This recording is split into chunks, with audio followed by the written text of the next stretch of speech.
Today we're using Adobe Voice, an app dedicated to creating simple videos on your iPad. This app can be downloaded by clicking on the App Store icon. Once there, do a search for Adobe Voice. You'll then be asked to provide your Apple ID and password. In my case, I already have the app, so I'll go ahead and open it.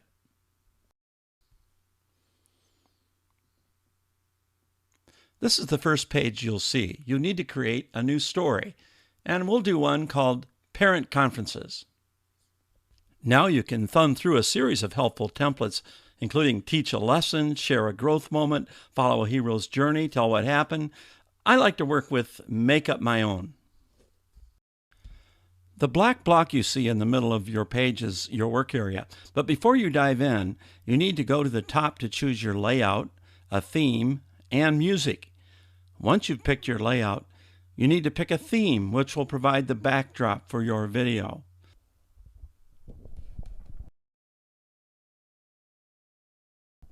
And lastly, you'll pick your music. We're going to use the default song called Leapfrog.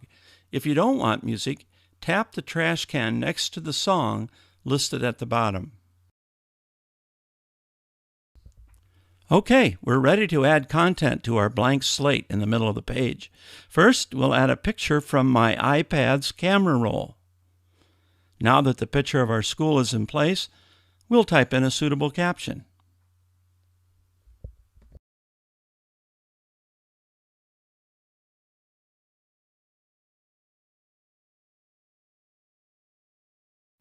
We're going to stop our parent conference video for a moment to just show you the iPad microphone location in case you haven't used it or seen it before. It's at the top right here, and I suggest you hold the iPad vertically, approximately 4 to 5 inches from your mouth. Recording your voice is as simple as holding down the record button that has the microphone in it. Hold it down the entire time that you record and then let up, like this. Parents, conferences are happening November 10th and 11th. You can then review what you just recorded by hitting the button on the left. Parents, conferences are happening November 10th and 11th. If you don't like what you hear, simply hold down the record button again and record a new piece of audio. Keep in mind that Adobe Voice is about your voice. The length of audio you record on each slide will determine the length of the slide. Okay, let's get back to our parent conference slideshow. The first picture we inserted was actually from the camera roll of my iPad, but you can also select from the large library of photos provided by Adobe Voice by doing this. Remember, if you wish to search the library of Adobe Voice, simply go to the Find Photo sentence at the top left of your screen.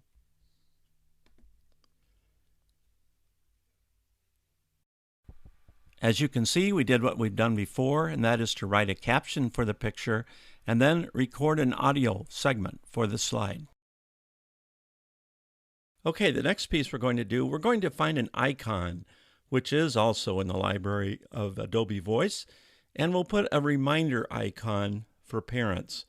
And I particularly like this one. I will put it into the slide, and then of course write my caption and do my audio. With that done, let's turn to the last function of content for your workspace, and that's adding text to the large box on the page rather than just as a caption. As you can see, the text automatically reduces in size the longer you type so that it looks appropriate in the large box. We will add one more slide, this time a photo from the library of Adobe Voice. And we're at the end of our slide presentation. As you can see, down below is a display of the slides as they appear. You have the ability to edit those by either deleting the slide, duplicating a slide, or moving a slide back and forth, as you can see.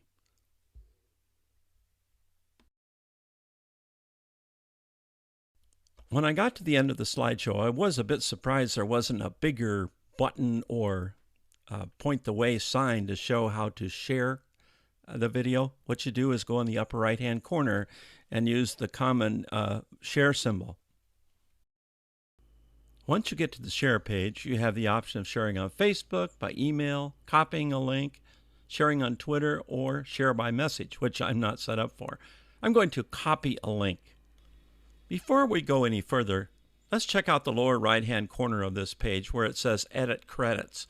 Click on that, and you'll see credits already in place provided by Adobe Voice, giving credit for the pictures that are used from their library. You can also add your own credits in the box below, which I'm doing here. You may also alter the existing credits provided by Adobe Voice if you're not satisfied with what they say. Once you've completed your credits, you hit Done, you go back to the share page, and if you're ready, hit Upload in the lower right-hand corner. While my video is uploading, I want to tell you about a couple of things. Number one, you cannot save your Adobe Voice video to the camera roll of your iPad. Secondly, you cannot upload your video to YouTube. Aha! My video is done. I can now share it. If you remember, I use the copy link function for sharing. I will now paste that link into the URL of my browser on the iPad, and there's my video. Just note that it's surrounded by advertising for Adobe Voice. Before we wrap up this lesson, let's go over some pluses and minuses of the Adobe Voice app. It's a free app and easy to use. That's a real plus. It also makes brief videos using only still photos and your voice. Minuses: Adobe Voice only works on iPads, and you cannot upload your video to YouTube, nor can you store it on your iPad's camera roll. Adobe is keenly aware of these drawbacks. In fact, they welcome your comments, and I will leave their URL for you in the credits if you wish to make your feelings known. You may also write to me if you have any questions at all or comments about this production. Thanks for watching.